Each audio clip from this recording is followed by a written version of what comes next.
ఉన్న బంగారాన్ని విడిపించి ఆ రోజు ఆన్లైన్ రేటుకే మేము కొంటాం. Sharma gold company. నమస్కారం, వెల్కమ్ టు సుమన్ టీవీ. నేను గీతాంజలి. ఈ మధ్యకాలంలో సుమన్ టీవీలో మీరు ఒక వీడియో చూసే ఉంటారు. శివాలయంలో అసలు ప్రదక్షిణ ఏ విధంగా చేయాలి? ఇప్పటి వరకు ప్రదక్షిణ చేస్తున్న వాళ్ళు దాదాపుగా 99% మంది కూడా తప్పుగానే చేస్తున్నారు. ఆ విధంగా చేయటం వల్ల ఎలాంటి ఉపయోగం ఉండదు. సరైన పద్ధతిలో ప్రదక్షిణ చేస్తే ఆ శివయ్య అనుగ్రహం ఉంటుంది అని చెప్పి ఈ వీడియో చూసుంటారు. అయితే ఆ వీడియోలో వివరించిన వారు ప్రముఖ జ్యోతిషులు బ్రహ్మశ్రీ నందిభట్ల శ్రీహరి శర్మ గురువు గారు. అయితే ఈ వీడియో ఎప్పుడైతే రిలీజ్ అయిందో చాలా చక్కగా ఆదరించారు, అందరూ తెలుసుకున్నారు, చాలా మందికి షేర్ చేశారు. అయితే ఇంకొంతమంది సందేహం వ్యక్తం చేశారు, మాకు అర్థం కావట్లేదండి, ఇంకొంచెం వివరంగా చెప్తారా ఎలా వెళ్ళాలి? ఇప్పుడు మేము అలాగే దేవాలయానికి వెళ్తున్నప్పుడు ఎదురుగా తిరుగుతున్నాం అని చెప్పి కొంతమంది ఇట్లా వింతగా చూస్తున్నారని ఇలా రకరకాలుగా కామెంట్స్ పెట్టారు. నిజంగా అసలు అంటే శాస్త్ర ప్రామాణికమైన ఎందులో చెప్పబడింది, అసలు ఏ విధంగా చెయ్యాలి, ఇవన్నీ మరొకసారి మీరు డౌట్స్ అడిగారు కాబట్టి మీకోసం మరొకసారి క్లియర్ గా వీడియో చేద్దాం అనుకుంటున్నాం. బోర్డు పైన ఎక్స్ప్లెయిన్ చేస్తానన్నారు ఎలా ప్రదక్షిణ చేయాలని చెప్పి గురువు గారు. మరి ఆలస్యం చేయకుండా వారితో మాట్లాడదామా? గురుగారు నమస్కారం అండి. వాగర్థావివ సంపృక్తౌ వాగర్థ ప్రతిపత్తయే జగతః పితరౌ వందే పార్వతీ పరమేశ్వరౌ. సదాశివ సమారంభాం శంకరాచార్య మధ్యమాం అస్మదాచార్య పర్యంతం వందే గురు పరంపరాం. ఆదిత్యాయ చ సోమాయ మంగళాయ బుధాయ చ గురు శుక్ర శనిభ్యశ్చ రాహవే కేతవే నమః. శృంగేరి జగద్గురు పీఠాధిపతులకి కంచి పీఠాధిపతులకి నమస్కారములు తెలియజేసుకుంటూ కార్యక్రమాన్ని ప్రారంభిద్దాం. గురుగారు విన్నారు కదా, ముందుగానే చెప్పాను మీకు, ఇలా కామెంట్స్ లో చూసాము, కొంచెం కన్ఫ్యూజింగ్ గా ఉంది, అర్థం కావట్లేదు, ఎలా ప్రదక్షిణ చేయాలి, మళ్ళీ వెనక్కి రావాలా, వెనక్కి వచ్చి మళ్ళీ వెనక్కి వెళ్తే ఒక్క సంఖ్య అవుతుందా అనేది కాస్త సందేహంగా ఉందన్నారు. మీరు ఇంకొంచెం క్లియర్ చేస్తారా? శివాలయంలో ప్రదక్షిణ ఏ విధంగా చేయాలి? తప్పకుండానమ్మా. ఈ కార్తీక మాసంలో శివాలయానికి వెళ్ళడం మహద్భాగ్యం ఎవరికైనా కానీ. అందున అంతకు ముందే చెప్పాను, నాకు జీవితంలో ఒక ఈశ్వరునికి సంబంధించినటువంటి ప్రదక్షిణ గురించి అవగాహన ఉంది, కానీ విధానము సరైందా కాదా అని తెలియదు. ఆ ఈశ్వరుని పరిపరి విధాలుగా అడుగుతున్నప్పుడు ఆ ఈశ్వరుడు మనకు తెలియచేస్తాడని ఒక బ్రాహ్మణుడి రూపంలో మనకు తెలియచేశాడు. వెంబడే అందరికీ తెలియచేయాలనే ఉద్దేశంతో, ఈ పుణ్యం అందరికీ అందించాలనేటువంటి సదుద్దేశంతో మా సంకల్పించిన తోడగానే మీరు కూడా చక్కగా అందరి గురించి ఆలోచిస్తారు కాబట్టి వెంబడే ఈ కార్యక్రమాన్ని చేద్దామని చెప్పి ముందుకు రావడం. ఆ కార్యక్రమం దాదాపు 25 లక్షల మందికి పైగా చూశారు. కాబట్టి చాలా ప్రజాదరణ పొందింది. అందులోనే చెప్పాను, ఇప్పుడు ఓరల్ గా చెప్తున్నాను, కానీ అర్థం కాకపోతే చెప్పండి, మళ్ళీ చిత్రపటం ద్వారా తెలియజేస్తానని కూడా చెప్పాను. అందుకని దానికి తగ్గట్టుగా వీక్షించేటువంటి ప్రేక్షకుల కామెంట్స్ రూపంలో చాలా మంది తెలియజేశారు, ఎలా చేయాలి, మాకు ఒక చిత్రపటం ద్వారా తెలియజేస్తే మాకు ఒక అవగాహన ఉంటుంది, దాన్ని బట్టి మేము చక్కగా చేసుకుంటామంటే ఎస్ ఇక చెయ్యాలి తప్పదు అని చెప్పి ముందుకు రావడం, సమయం చూసుకొని ఈ కార్యక్రమాన్ని అందరికీ తెలియచేయాలనేటువంటి ఒక సదుద్దేశముతో చేయిస్తున్నాను. దీన్ని శివాలయంలో గృహస్థులు అంటే నియమం ప్రకారం కొన్ని చోట్ల ఎలా ఉన్నారంటే, బ్రహ్మచారులు ఇది చెయ్యకూడదు, గృహస్థులు మాత్రమే ఈ విధంగా చేయాలి. కానీ కొంతమంది మానవుడిగా పుట్టినటువంటి వాళ్ళు వ్యక్తులు శివాలయంలో ఈ విధంగా చెయ్యాలని చెప్పి చెప్తున్నారు. కాబట్టి ఈశ్వరుని కొలవడానికి భక్తితో మనం చేసేది ఏదైనా ఆ ఈశ్వరుడు అంగీకరిస్తాడు. కాకపోతే ఈ శివాలయంలో ప్రదక్షిణ విధానం అనేటువంటిది ఉంది, దాన్ని చండీశ్వర ప్రదక్షిణ అంటారు. ఇప్పుడు చెప్పుకోబోయేటువంటి ప్రదక్షిణ గురించి చాలా మందికి ఒక అవగాహన అనేటువంటిది వచ్చింది, కాకపోతే ఇంకా ఈ పిక్చర్ ద్వారా క్లారిటీగా వస్తుందమ్మా. కాబట్టి ఎలా ప్రదక్షిణ చేయాలి చండీశ్వర ప్రదక్షిణ, దీనివల్ల ఒక్క మారు ప్రదక్షిణ చేస్తే 10,000 పర్యాయములు ప్రదక్షిణ చేసిన పుణ్య ఫలితం వస్తుందంటే ఎంతటి మహద్భాగ్యం అమ్మా. అంటే సృష్టి స్థితి లయకారకాలలో లయకారకుడు పరమేశ్వరుడు, భోళాశంకరుడు పరమేశ్వరుడు. ఆయన్ని మామూలుగా చెంబెడు మంచినీళ్లు పోసి అభిషేకించినా సంతృష్టి పడతాడట.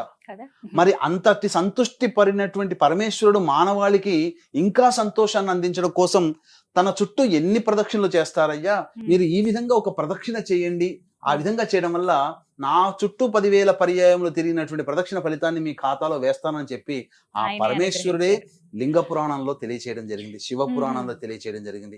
కాబట్టి ఆలస్యం చేయకుండా వీక్షించేటువంటి ప్రేక్షకులు చక్కగా ఈ చెప్పబోయేటువంటి విధానాన్ని అనుసరించండి. శివాలయానికి పోయినప్పుడు ప్రతి వ్యక్తి ఈ విధంగా ప్రదక్షిణ చేసినటువంటి విధానం వల్ల అనంతమైనటువంటి పుణ్య ఫలితంతో పాటు ఆ కైలాసము చుట్టూ ప్రదక్షిణ చేసిన పుణ్య ఫలితం దక్కుతుంది అని చెప్పడంలో ఏమాత్రం సందేహం లేదు.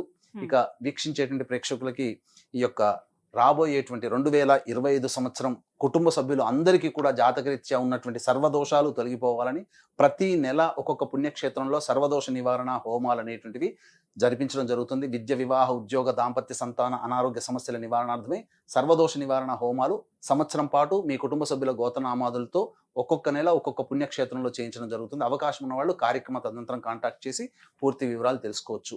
ఇక మనం వివరాల్లోకి వెళ్ళినట్లయితే ప్రధానంగా శివాలయానికి చేరుకుంటాం కదమ్మా. శివాలయానికి చేరుకోగానే ఆదరబాదరగా శివాలయంలోకి వెళ్ళకూడదు.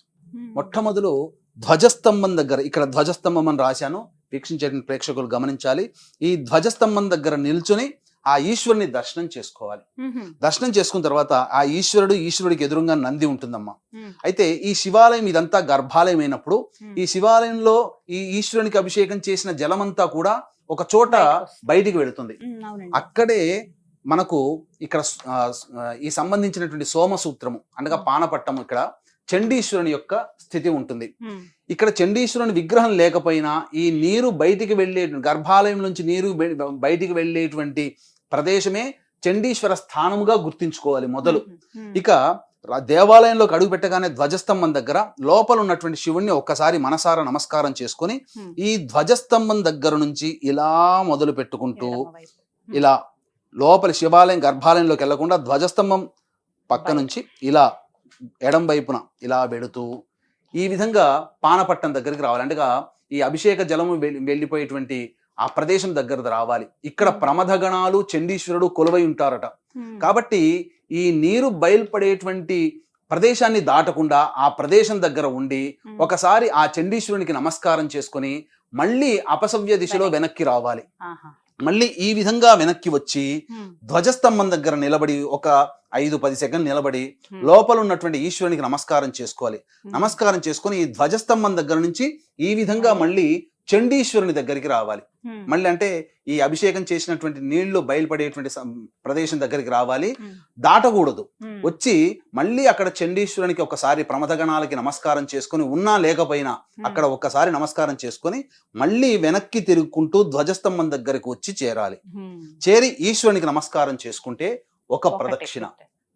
ఈ విధమైనటువంటి చేయడం వల్ల 10,000 పర్యాయములు శివాలయం చుట్టూ తిరిగినటువంటి పుణ్య ఫలితం. సింపుల్ గానండి, ధ్వజస్తంభం దగ్గర నుంచి సోమసూత్రం వరకు, సోమసూత్రం నుంచి మళ్ళీ ధ్వజస్తంభం వరకు, మళ్ళీ ధ్వజస్తంభం దగ్గర నుంచి సోమసూత్రం వరకు, సోమసూత్రం నుంచి ధ్వజస్తంభం వరకు ఒకటి పూర్తవుతుంది. సాధారణంగా ఎన్ని ప్రదక్షిణలు చేస్తే మంచిదండి? అట్లా 9 ప్రదక్షిణలు చేయాలి వీలుంటే, చేస్తే చాలు. చాలా ప్రదక్షిణ ఫలితం. ఈ ప్రదక్షిణ చేసేటప్పుడు శివాయ నమః శివాయ నమః అనుకుంటూ కానీ, లింగాష్టకాన్ని కానీ, ముఖ్యంగా దక్షిణామూర్తి స్తోత్ర పారాయణం కానీ చేసుకుంటూ ఉన్నట్లయితే ఆ ఈశ్వరుని యొక్క సంపూర్ణ అనుగ్రహం కలుగుతుంది. ఈ ధ్వజస్తంభం దగ్గర నుంచి చక్కగా ఈ విధంగా లోపలికి వెళ్ళిపోయి మళ్ళీ నందిని ఎక్కడ కూడా స్పర్శించకుండా, నంది మధ్యలోంచి వెళ్లకుండా ఆ స్వామివారి అభిషేక తీర్థం తీసుకొని బయటికి వెళ్ళిపోవాలి. ఈ విధంగా చేసినటువంటి వ్యక్తికి సంపూర్ణమైనటువంటి శివానుగ్రహం కలుగుతుంది. కాబట్టి ఇక కార్తీక మాసం అయిపోతుంది, ఈశ్వరుని అనుగ్రహం లభించకలేదేమో అని బాధపడేటువంటి వాళ్ళు ఇక మిగిలినటువంటి కొన్ని రోజులైనా కానీ ఈ చండీశ్వర ప్రదక్షిణ చెప్పిన విధంగా చూడండి, చక్కగా చేయండి. అవకాశం వచ్చినప్పుడల్లా ఎప్పుడు శివాలయానికి వెళ్ళినా ఈ విధమైనటువంటి ప్రదక్షిణ చేయండి. ఈ సోమసూత్రం మాత్రం దాటకూడదండి. ఈ విధంగా చేసినటువంటి వ్యక్తులకి శివానుగ్రహం అపారంగా కలుగుతుంది. నా మీద నమ్మకంతో మీరు ఒక సంకల్పం చేసుకొని ఒక 11 రోజుల పాటు ఈ విధంగా మీరు ప్రదక్షిణ 9 ప్రదక్షిణలు చేస్తారా, 54 ప్రదక్షిణలు చేస్తారా, 27 నక్షత్ర ప్రదక్షిణలు 27 ప్రదక్షిణలు చేస్తారా, లేదా 108 ప్రదక్షిణలు చేస్తారా, మీ యొక్క ఓపికను అనుసరించి 11 రోజులు కానీ, 18 రోజులు కానీ, 27 రోజులు కానీ, 41 రోజులు కానీ, 54 రోజులు కానీ, 108 రోజులు కానీ, మీ యొక్క సంకల్పం యొక్క తీవ్రతను బట్టి అన్ని రోజులు పెంచుకొని ఆ విధంగా చేయండి. తప్పకుండా శివానుగ్రహం వల్ల ఆ ఈశ్వరుడే చేయి పట్టుకొని మీ సంకల్పాన్ని నెరవేరుస్తాడు అని చెప్పడంలో ఏమాత్రం సందేహం లేదని చెప్పవచ్చు. చాలా చక్కగా వివరించారండి. చాలా మందికి ఇదే సందేహం అర్థం కాక ఇప్పుడు బోర్డు పైన చాలా క్లియర్ గా చెప్పారు ఎలా చేయాలి ఏమిటి, అలాగే ప్రదక్షిణ చేస్తున్న సమయంలో ఎలా ఆ శివయ్యని స్మరించుకోవాలనేది. ధన్యవాదాలు గురుగారు. సర్వం శ్రీ ఉమామహేశ్వర పరబ్రహ్మార్పణమస్తు.